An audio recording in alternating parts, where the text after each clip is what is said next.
Welcome back, fellow folklorists, to another episode of GRIMM Digital Folklore, where we look at the myths and history behind your favorite games. I don't know about the rest of you, but with the way things are going right now, I could use a nice stiff drink. Fortunately for me, Sekiro has a nice selection of alcoholic beverages for us to discuss, and I even have a few surprises in store along the way. So grab a beverage of your own and let's get started. In Sekiro, there are 4 different types of alcohol that you can find and give to either the sculptor, Ishin, or Imma in exchange for information about themselves and the lore of the game. Of these, 3 of them are different kinds of sake. These are the Dragon Spring Sake, Ashina Sake, and Unrefined Sake. Surprisingly, it seems like each one can be compared to a different category of sake. Let's take a look at each sake individually and the categories they relate to. We'll start first with the Dragon Spring Sake. The game tells us that Dragon Spring Sake is considered some of the finest sake since it is brewed with water from the Dragon Spring. However, the main determining factor for the quality of sake is actually based on how much the rice was polished or milled. This is because the center of a grain of rice is what contains the most starches, which is the part of the rice that ferments. The outside of the grain has more fats and proteins which can affect the brewing process and the flavor, so the more of the outside removed, the better. For sake made purely with rice, high quality sake is known as either Junmai Ginjo or Junmai Daiginjo. Both are made with rice polished to varying degrees. Junmai Ginjo requires that at least 40% of the outer edge is removed, while Junmai Daiginjo requires at least half of the grain to be removed. It would make sense then that Dragon Spring Sake would most likely be a Junmai Daiginjo or at least a Junmai Ginjo given the quality of the ingredients involved. After the Dragon Spring Sake, we have the Ashina Sake. This sake seems to be of slightly lower quality than the Dragon Spring Sake, which would mean it would most likely be the lowest category, known simply as Junmai or pure rice. Junmai has no minimum milling requirement, making it lower than Junmai Ginjo or Junmai Daiginjo, but it does require that no additional alcohol be added to the sake. As a result, Junmai also tends to have a very wide variety of flavors that can vary by region based on the rice used.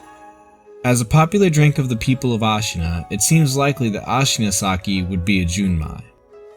That leaves us with the unrefined sake. This sake is a little unique since it has its own category that is separate from the others. Unlike the other clear sakes, the unrefined sake is cloudy, which tells us it would have been a type of alcohol called doburoku. Usually sake is filtered to remove any of the grain solids, but doburoku is a sake that hasn't been filtered. As a result, doburoku is cloudy and has a different texture and taste from filtered sakes. Doburoku was also commonly made by farming families since it could be homebrewed. However, because of this, it is for the most part illegal in Japan with only certain exceptions allowed today. Fortunately for those who would like to try it, there is a category of sake that can be considered similar to doburoku, known as Nagori sake. While still technically filtered, Nagori sake is filtered with a wider mesh so that some of the solids end up in the final product, which makes it much like doburoku in quality. Different categories of sake aside though, there is one other type of alcohol in the game: monkey booze. Monkey booze is based on a fairly well-observed phenomenon in which fruits that are allowed to set too long can ferment and become alcoholic. Despite the name, this kind of alcohol is enjoyed by many animals besides just monkeys. Like the description says though, monkeys tend to create this booze often by hiding fruits and forgetting about them, which is likely why it's given this name. It's also worth noting that the other name given to this drink, Shura's wine, is a reference to the Asura in Buddhism who were cast out into the Asura realm after becoming drunk on an exceptionally strong kind of alcohol known as Gandapana wine. This reference most likely being a testament to the strength of the monkey booze, or perhaps just a comment on how badly it burns. While obviously you can try real fermented fruits if you would like, it's not exactly safe to just pick up rotting fruits hoping they are alcoholic. However, there is a way to make your own version of monkey booze at home. Making your own monkey booze at home requires only a few items: a bottle of 100% juice that has at least 5 grams of sugar, a package of yeast, preferably a brewer's yeast like a champagne yeast, and a simple water lock. You simply pour out a bit of the juice to make room for the carbon dioxide that builds up, and then you add in the yeast. You can also pour in extra sugar at this point if you would like the end result to have a higher alcohol content. You then make sure to mix everything up well and attach the water lock. If you don't have a water lock, a balloon with a hole poked in it will serve the same purpose by allowing the gas made during fermentation to escape while keeping anything else from getting in. As the yeast added to the juice breaks down the sugar, it converts it into alcohol and carbon dioxide in the same way it does inside fermenting fruits. If you then allow this mixture to set for a few days, then eventually you end up with your own monkey booze. Well, that's everything we know about the different categories of alcohol, but there's still one major thing we don't know. How do they taste? For that, we'll have to find out firsthand with our first ever live segment. Grimm, cut to camera 2. Hello again, everyone. So as you can see, I've already got 4 drinks here lined up to represent each one of the drinks that we see in Sekiro. From the right here, we've got our Dragon Spring Sake, represented by Junmai Ginjo. Next we have our Ashina Sake, which is represented by a regular Junmai Sake. Then we have our Unrefined Sake, which is a Nigori Sake.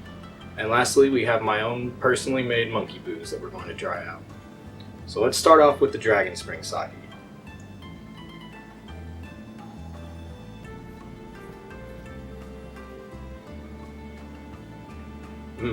The Dragon Spring Sake is a very fruity, very kind of floral, light flavor.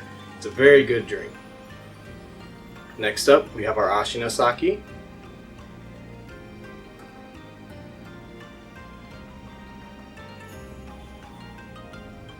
This one's definitely a bit more full-bodied compared to the Dragon Spring Sake. It's a little rougher, but it's very hearty. It has very much that strong rice flavor.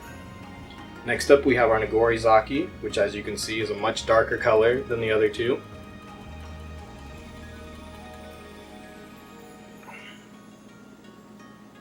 Compared to the other two, this one is a much sweeter sake. It's almost like kind of like a rice pudding, really. And as you can see, it has this texture that sticks to the glass.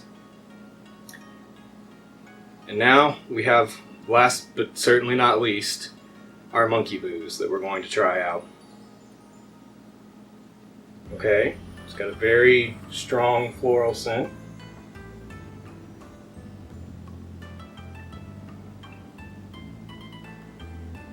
Surprisingly, that's not too bad. It's a little cidery, it's very, very sweet, still very much has that juice flavor to it. Certainly not like what we see in the game. However, I anticipated this. And so that's why I also prepared this.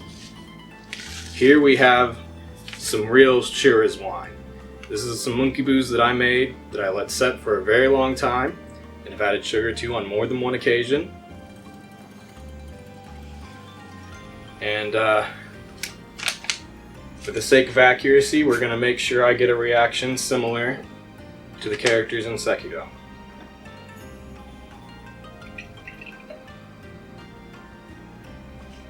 Oh wow, that is a very strong scent. It's almost like if someone made gasoline out of fruit juice. Here we go.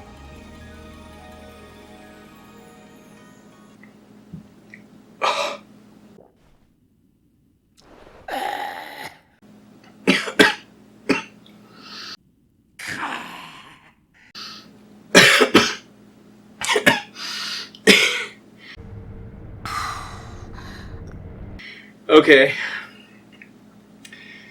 That has a bit more of a kick to it. Very fizzy, very carbonated, and very strong. I'm going to go back to camera 1 now while I find something to get the taste out of my mouth. Thanks again, me. Your dedication to accuracy, while unnecessary and painful, is still admirable, I guess. But there you have it, everyone. Unsurprisingly, the Junmai Ginjo was one of the most pleasant, with a very light taste and strong notes of fruit such as pear. The Junmai, though stronger tasting than the Junmai Ginjo, had a very full-bodied rice flavor that I really enjoyed. As for the Nigori, it had a nice sweetness to it, but personally I prefer my alcohol without much texture. Shockingly, the monkey booze also turned out pretty well, making a nice, slightly fizzy cider type drink with a strong yeast flavor. As for the Shiraz wine, well, this drink had some very nice notes of fire and acid that eventually faded into some subtle hints of fruit juice and burning rubber, along with an effervescence that could have just been my taste buds dying. Either way, I hope you all liked this change of pace for April Fool's Day, and I hope you are all staying safe and well out there. If you enjoyed this video, please make sure to like and subscribe, or check out my Twitter or Patreon page to stay up to date with my latest videos. I have a lot of content planned for the weeks to come, so I hope you all look forward to it. As for me, I'm starting to see double, so I'm going to go ahead and lie down for now with a glass of water, and I'll see you all next time. Until then, fellow folklorists.